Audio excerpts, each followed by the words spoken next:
नमस्कार। मैं हूं सच्चिदानंद वशिष्ठ। सज्जनों, एक बात का ध्यान जरूर रखिएगा। जब आप कोई मकान बना रहे हैं तो या तो आपको खाली प्लॉट मिलेगा या फिर कोई बना हुआ मकान मिलेगा, या अपना ही पुराना बनाया हुआ मकान है, उसको तोड़ करके और फिर आप दोबारा बनाएंगे। ऐसी स्थिति में आपको अपना मकान तोड़ना ही तोड़ना होगा। लेकिन एक बात का जरूर ध्यान रखें, मकान जो जिसमें आप रहते थे या आपने कोई पुराना मकान खरीदा है तो उसके अंदर पहले से देवताओं का वास होता है।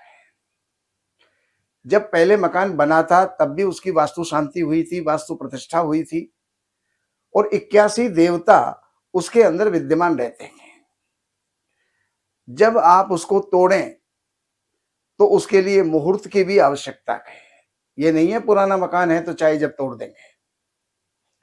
अगर जीवन में खुशहाली चाहते हैं, प्रसन्नता चाहते हैं, अपने जीवन की खुशहाली चाहते हैं, अच्छा जीवन चाहते हैं और सुखी रहना चाहते हैं, तो सबसे पहली बात तो ये है, जब भी आप उसको तोड़ें तो उसमें गणेश मातृका नवग्रह की पूजन करके किसी भी विद्वान ब्राह्मण को बुला करके और वास्तु की पूजा करवा करके वास्तु मंत्र की 1 माला या 5 माला का जाप जरूर करवाएं। क्योंकि हम वास्तु को खंडित कर रहे हैं और वास्तु को खंडित कर रहे हैं तो वहां पर जो विद्यमान वास्तु है, 81 देवता वहां पर हैं, तो क्या वो रुष्ट नहीं होंगे?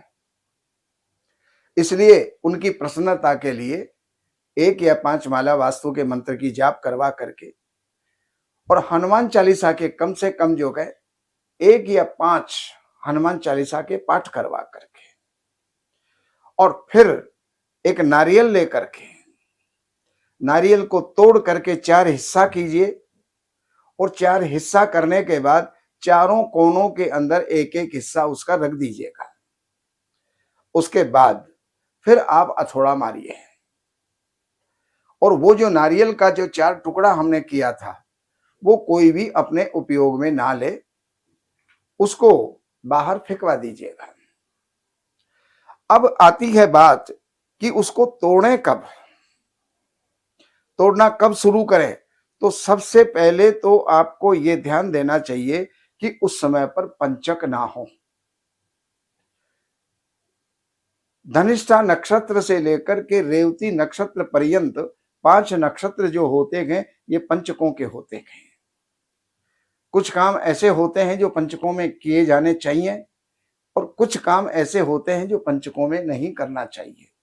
अब जैसे आपने मकान तोड़ा, पंचकों में तोड़ा, तो फिर कहीं ना कहीं 5 बार टूटने के संयोग बनेंगे या 5 बार कोई ना कोई अशुभ घटनाएं होंगी, इसलिए पंचकों को त्याग दीजिएगा। दूसरे नंबर पर आपकी राशि से चौथा चंद्रमा नहीं होना चाहिए, 8वां चंद्रमा नहीं होना चाहिए, 12वां चंद्रमा नहीं होना चाहिए। तीसरे नंबर पर आपका जन्म नक्षत्र नहीं होना चाहिए, आपके जन्मदिन का नक्षत्र नहीं होना चाहिए और इसके साथ साथ कुछ श्राद्धों के दिन नहीं होने चाहिए, पौष का महीना नहीं होना चाहिए, चैत्र का महीना नहीं होना चाहिए। इसके अलावा आपके घर में कोई भी शुभ कार्य जिस दिन हुआ है, अर्थात आपका विवाह हुआ है, आपके बेटे का विवाह हुआ है या किसी का जन्म हुआ है, उन नक्षत्रों के अंदर मकान तोड़ना उचित नहीं होता। इसके बाद रविवार को ना तोड़ें, मंगलवार को ना तोड़ें और शनिवार को ना तोड़ें। शुभ वारों के अंदर जिनमें सोमवार है, बुधवार है, बृहस्पतिवार है और शुक्रवार है, इन वारों के अंदर जो है आप उनको तोड़ सकते हैं।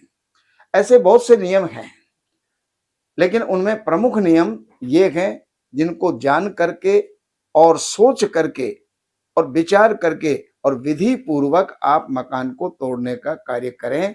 और मकान के जो है नींव जब लगाई जाती है उसकी वीडियो हमारी अलग है, उनको आप देख सकते हैं, उनको देख करके जानकारी आप ले सकते हैं। तो ये जानकारी मैंने आपको दी। बाकी जानकारियों के लिए इन नंबरों के ऊपर संपर्क करके कार्यालय से अपॉइंटमेंट लेकर के जो भी आप जानना चाहते हैं जान करके आप लाभ उठा सकते हैं और जीवन में संपर्क कर सकते हैं। नमस्कार।